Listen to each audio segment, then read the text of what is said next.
لتكون أول من يشاهد الجديد فضلا وليس أمرا، اشترك بالقناة وفعل الجرس لمتابعة كل جديد.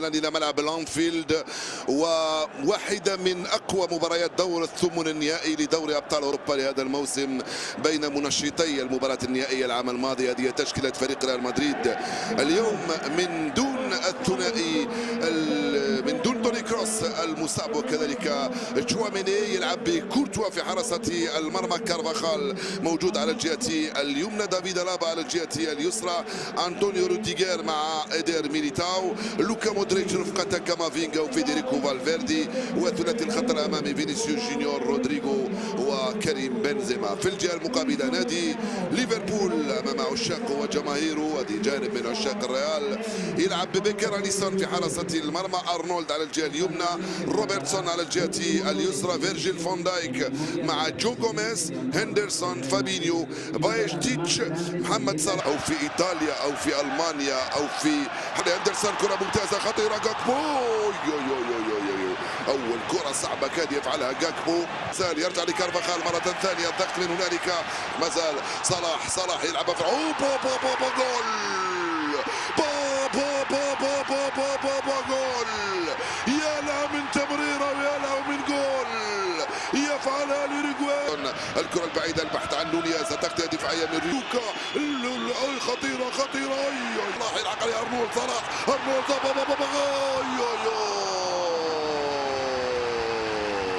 محمد صلاح انطلق كالسهم ودخل، فتح لنا عند دفاع فريق ليفربول، التسديده ليدر ميليتاو مباشره مع حارسه تيبو. وين يا جوميز بعيدا كان من هذه الكره، جاكبو، جودي، جول،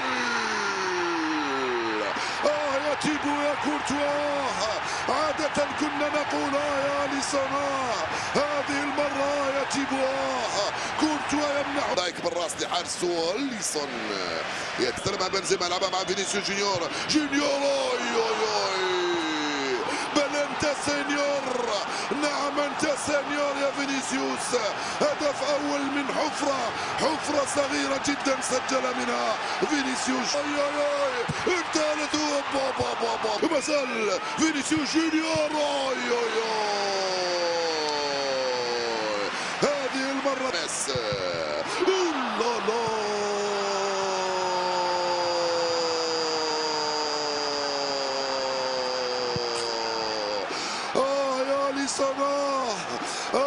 بعيدة من صلاح، وصل عليه باك جاكبو مع فينيسيوس جونيور، اندرو روبرتسون من نمساوي على عرضية خطيرة، وفيرجيل فان دايك في التغطية خرج الريت لا يعودها لنا المخرج. شوفوا أرنولد وكأنه غير معني، كارفاخال مرة ثانية حاول يمر، بايشيتيتش، نونيز تفوق، فزال الصراع، كامافينغا متفوق مرة ثانية، كارفاخال، فينيسيوس، رودريغو خطير، أرنولد وبايشيتيتش، كورته ضاعت، الحكم يرجع ويصفر لمسة يد خطأ لعناصر فريق ليفربول. هاي البداية، أرنولد كذلك والكارهين المستهلين. الكرة بعيدة هنا، دقيقة، فينيسيوس جونيور خلف فينيسيوس، رائعة من هنالك من فالفيردي، رائعة من فينيسيوس جونيور، وكنية لوكا، دفاعي موفقة من ناتشو، هندرسون مرة ثانية، كورتو لم تمبيني، ثواني وخلاص الكرة على القائم الثاني، وراحت ضربة مرمى لتشيبو، أيضا منه يمر من أمام أرنولد، تركه واقف، التغطية من غوميز، والحكم يقول خطأ لصالح فينيسيوس. جو غوميز، لوكا مودريتش في تنفيذ المخالفة، عرضية، جول، لوكا مودريتش يضع الكرة فوق راس إيدير ميليتاو، جول ثالث للريال، قاتل في الدقيقة الثالثة من انطلاقة الشوط الثاني. هذا هو الريال تحت الأرض، ثم لوكا مودريتش، كرة ممتازة ناحية رودر، الكرة من هنالك عن طريق كارفاخال، ثم نوني يلحق عليه، ناتشو، لوكا، الكرة بعيد، يستنى في أرنولد، هذا ليس أرنولد، مع ذلك لم يضيع هذه.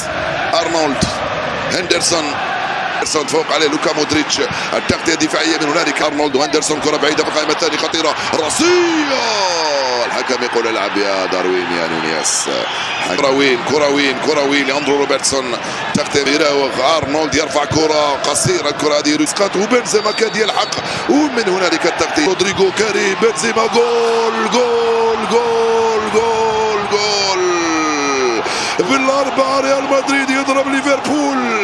اللعبة كم كانت رائعة. رودريغو بنزيما رودريغو أولالا وبنفس البراعة والروعة والإصرار والتدخل. هناك البحث عن صلاح، ناتشو تفوق وخرجها في التماس. كاكبو يحاول يمر، كاكبو مازال التوزيعة، كرته لم تمر. الحكم الروماني قال لك العب، وصلت لناتشو ترسل بعيدة للأمام. أندرسون يطلبها أرنولد، الكرة لم تصل لصلاح. التغطية إذا وحتى في فريقه تغطية من روديجير، الناحية اليمنى في اتجاه كارفاخال، اطلبها كريم بعيدة على فينيسيوس جونيور وراحت بايشيتيتش، يغير تماما على الجهة اليمنى صلاح مر، استفاد من هي كرة لرودريغو، ضاعت مرة ثانية، التسديدة روديجير يفاز بها وسافر للسعودية لعب كأس السوق.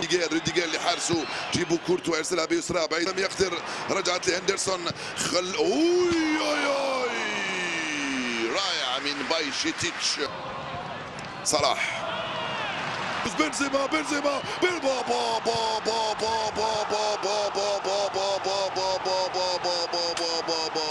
الرحمة يا كريم بالرب ليفربول، ارحموا عزيز في اتجاه صلاح وناتشو، الكرة تروح في الركن. روبرتسون وكامافينجا، عنيدة لكامافينجا، الوحيدة التي تفوق فيها على فينيسيوس وراحت سهلة. الإسبانية لأنه اللاعبين تاع الريال لاعبين الريال يلعبون المباراة بلغتهم الإسبانية. فينيسيوس معاه أرنولد، روبرتسون أرضي، أرنولد وين رايح لن. هل غياب كروس وغياب تشواميني سيؤثر على وسط ريال مدريد اليوم؟ غيابات. كيف يمكن لفريق يفتقر إلى السرعات الدفاعية أن يواجه أخطر الهجمات في كرة القدم الحديثة؟ فليك مع برشلونة أوجد الحل بمصيدة التسلل، استراتيجية جريئة صنعت الفارق وأبهرت الجميع. في هذا الفيديو سنستعرض كيف طبقت المصيدة بذكاء وما النتائج المذهلة التي حققها الفريق بفضلها. استعدوا لاكتشاف التفاصيل. مصيدة التسلل مع برشلونة. فليك. 1. لماذا قرر فليك استخدام المصيدة؟ فليك يريد تطبيق الضغط العالي، مما يعني أن الخط الدفاعي سيتقدم للأمام بلا أي شك لتقليل المساحة بين الهجوم والوسط والدفاع. هذا سيؤدي أن فريقه بكتلة دفاع متقدمة سيكون معرض للمرتدات وسباقات السرعة أو استخدام مصيدة التسلل لمحاولة تفادي هذا.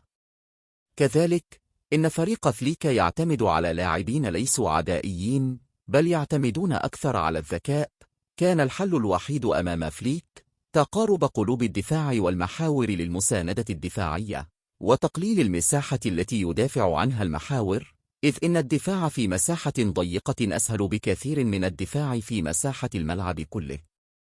تقارب الخطوط أيضا يعطي فرصة لأنيبو وكوبارسي وكاسادو لصنع اللعب من الخلف، مثل هدف برشلونة الرابع أمام ريال مدريد والأول.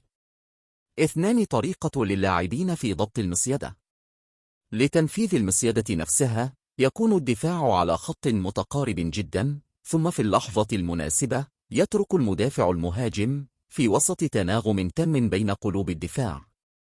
مثال على ذلك شاهد الهدف الأول الملغى، كوبارسي تركه، وكذلك شاهد الهدف الثاني الملغى، أنيغو تركه.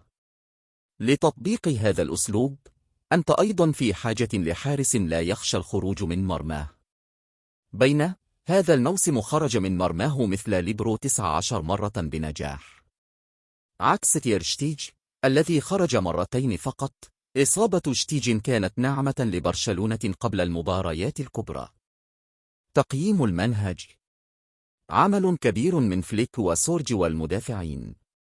هذه أفضل طريقة للدفاع مع غياب السرعات للاعبين الدفاعيين والوسط. أنيبو وكوبارسي هما الثنائيي الأفضل حالياً إلى حين دخول باقي المدافعين في المنظومة. مثلاً دومينيديز تسبب في هدف لنادي فياريال بسبب عدم وعيه الكامل لتنفيذ المصيدة. 3 النتائج المترتبة على استخدام المصيدة. أفضل فريق في الدوري يقوم بعملية الضغط العالي 6.77. أكثر فريق قام بإيقاع خصومه في التسلل ب73 مرة. إلغاء العديد من الأهداف، أبرزها 2 للريال، هدف للبايرن، و3 أهداف لنادي فياريال. برشلونة ليس أكثر فريق ابتعاداً عن مرماه في الدوريات ال5 الكبرى، بل هو الرابع ببعد 46.5 متراً عن مرماه. ولكن لتطبيق المصيدة البعد عن المرمى ليس العامل الوحيد، بل أيضاً انتظام خط الدفاع كأنه مدافع واحد بإتقان، ومعرفته متى التحرك إلى الأمام لتنفيذ التسلل.